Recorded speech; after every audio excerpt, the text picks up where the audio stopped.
అందరికీ నమస్కారం అండి. నేను రాంబాబు అంటారు. మాది విజయనగరం జిల్లా భోగాపురం మండలం. నేను బతుకు తెరువు కోసం భీమిలి వెళ్ళిపోయాను. ఒక ఆటో నడుపుతాను అనమాట. ఇప్పుడు భీమిలిలో అనేక పథకాలు ఉన్నాయి. స్టేట్ గవర్నమెంట్ పెట్టిన పథకాల్లో మన చంద్రబాబు నాయుడు గారు గెలిస్తే అధికారంలోకి వచ్చిన తర్వాత మన టీడీపీ చంద్రబాబు నాయుడు గారు ఒక పథకం పెట్టారు. అది తెలంగాణలో బస్ ఫ్రీ ఎలా పెట్టారు రేవంత్ రెడ్డి గారు, అలాగే చంద్రబాబు నాయుడు గారు కూడా మన ఆంధ్రాలో గెలిస్తే బస్ ఫ్రీ అనేది మహిళలు పెట్టారు. చాలా బాగుంది. అదంతా ఊహించుకోవడానికి అంతా బాగానే ఉంది. కానీ ఒక ఆటో డ్రైవరు, ఒక ట్యాక్సీ డ్రైవరు, ఒక మ్యాక్సీ క్యాబ్, ఒక ఆటో డ్రైవర్ కూడా ఎలా బతుకుతారు ఏంటి మీరు బస్ ఫ్రీ అడ్డం వల్ల చెప్పండి. అనేక రోడ్డు మీద తిరిగితే మహిళల సంఖ్య ఎక్కువ ఆటోలు ఎక్కుతారు. భర్త అన్న తర్వాత డ్యూటీకి వెళ్ళిపోతారు. మహిళ అన్నది మార్కెట్కో లేకపోతే ఏదో షాపింగ్కో వెళ్తారు. అలాంటి వాళ్ళందరూ ఆటో ఎక్కడం వల్ల రోజుకి ఆటో డ్రైవర్కి పొట్ట కూడి భోజనం వెళ్తుంది. అది ఇప్పుడు చంద్రబాబు నాయుడు గారికి వెళ్ళడానికి ఇప్పుడు మా బస్ ఫ్రీ పెట్టారు. అది చంద్రబాబు నాయుడు గారైనా లేకపోతే వైసీపీ అయినా టీడీపీ అయినా ఇంకా ఏ పార్టీ అయినా అనవసరం. పార్టీ ఫీలింగ్ కాదు ఇక్కడ. ఒక ఆటో డ్రైవర్ ఆందోళనతో ఈ వీడియో తీస్తున్నాను. నేను ఒక డ్రైవర్ని. ఎందుకంటే చాలామంది అనుకుంటారు ఆటో డ్రైవర్ చాలా ఈజీ అని, కానీ కాదు. రాత్రి ఉదయం 7 గంటల నుండి రాత్రి 9-10 గంటల వరకు చేస్తే కానీ 1000 రూపాయలు అవ్వదు. అందులో 400-300 ఆయిల్ పోతుంది. ఇంకా 300 రూపాయలు ఆటో రెంట్కి పోతుంది. ఆ రోజు 400 మిగలొచ్చు, లేకపోతే 300 మిగలొచ్చు. ఒకరోజు ఎంతో కష్టపడితే లక్కీ బాగుంటే 500 కూడా మిగలొచ్చు. కానీ అలాంటి పథకం ఇప్పుడు మన స్టేట్లో తెలంగాణ లాగే బస్ ఫ్రీ పెడితే ఒక ఆటో డ్రైవర్ అన్నది ఒక రోజుకి ఒక ఆటో రెంట్ కూడా సంపాదించలేడు. అందరూ ఇంకా బస్సు ఎక్కిపోతారు, ఫ్రీ బస్సు. దయచేసి రిక్వెస్ట్, ఏ పార్టీ అని అనవసరం, ఏ పార్టీ అధికారంలోకి వచ్చినా ఈ బస్ ఫ్రీ అనే పథకం పెట్టకూడదని కోరుకుంటున్నాను.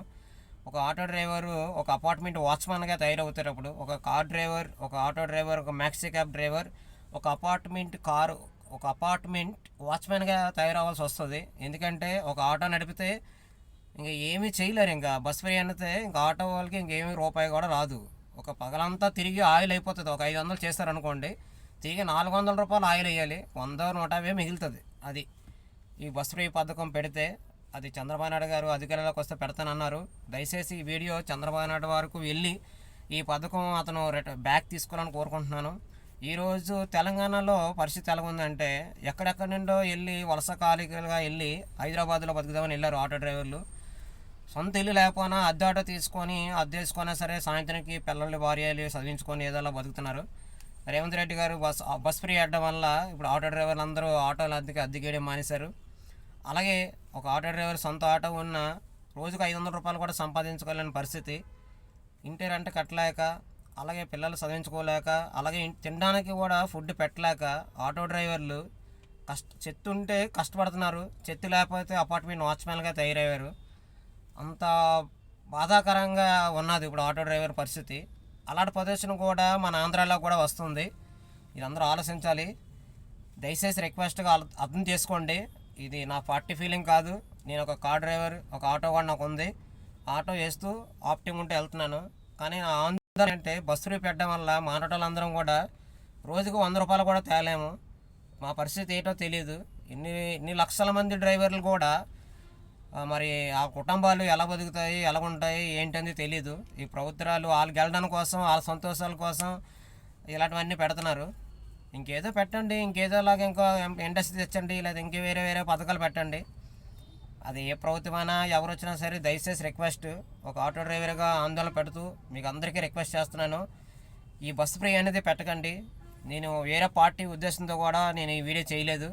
నాకు వైసీపీ, టీడీపీ, జనసేన, బీజేపీ అంతా ఒకటే. ఎవరు మనకు రూపాయి ఎవరు, మన కష్టం మనకే ఇస్తారు. ఒక 10,000 ఇస్తున్నారంటే వేరే రూపంలో మన దగ్గర తీసుకొని మన దగ్గర వేరే రూపంలో వస్తుంది. ప్రభుత్వం అంతా నడాలంటే మన్నటలో రూపాయి ఖర్చు పెడితే ట్యాక్సీలు అనగా అనేక మన రూపాయి తినే దాంట్లో కూడా ట్యాక్సీ ఉంది. అది మన హక్కు, వాళ్ళ హక్కు కాదు. వాళ్ళు మనల్ని మనుషులుగా అలాంటివన్నీ పథకాలు ఎట్టి చేస్తున్నారు. ప్రభుత్వాలన్నీ ఆలోచించాలా. కానీ ఎన్ని లక్షల మంది డ్రైవర్లు అందరినీ రోడ్డు పాలు చేస్తున్నారు ఇలాంటి పథకాలు పెట్టి. కాకపోతే నీకు శాతం ఇంకోటి పథకాలు పెట్టుకోండి. అంతేగాని బస్ ఫ్రీ అని ఇలాంటివన్నీ మోటార్ ఫీజులు చాలా దెబ్బతింటాయి. ప్రభుత్వానికి కూడా రోజుకు ఒక 6-7 కోట్లు నష్టం వస్తుంది. ఆ సంస్థ ఎక్కువ కాలం కూడా నడదు. ప్లీజ్ రిక్వెస్ట్, ఇలాంటివన్నీ ఉన్నాయి, కొంచెం చూసుకొని ఇది పథకం పెట్టకూడదని కోరుకుంటున్నాను.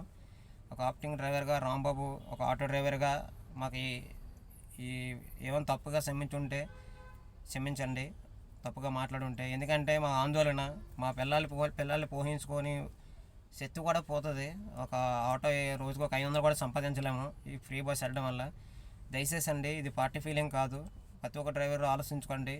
ఈ దాన్ని బట్టి ప్రతి ఒక్కరు కూడా ఏదోలాగా ఈ వీడియో మన చంద్రబాబు నాయుడు గారు కూడా ఇంకా వేరే నాయకులు ఎవరు కూడా చూసి ఈ వీడియో అంతవరకు వెళ్ళి వాళ్ళు కూడా ఇలాంటి నిర్ణయం తీసుకోకూడదని కోరుకుంటున్నాను. తప్పుగా మాట్లాడుంటే ప్రతి ఒక్క డ్రైవర్ అన్నకి సారీ అన్న. ఎందుకంటే మనం నిజాతగా బతుకుతాం, నిజాతగా రోడ్డు మీద తిరిగి మనం బాగుంటే ఎదుటి వాళ్ళు బాగుండాలని కోరుకుంటున్నాం. అలాంటిది మన శక్తిని కూడా ఆలే తీసుకొని మనల్ని కోలుబొమ్మలా చేసి ఇలా చేయడం అనేది చాలా కరెక్ట్ కాదు, చాలా బాధాకరం.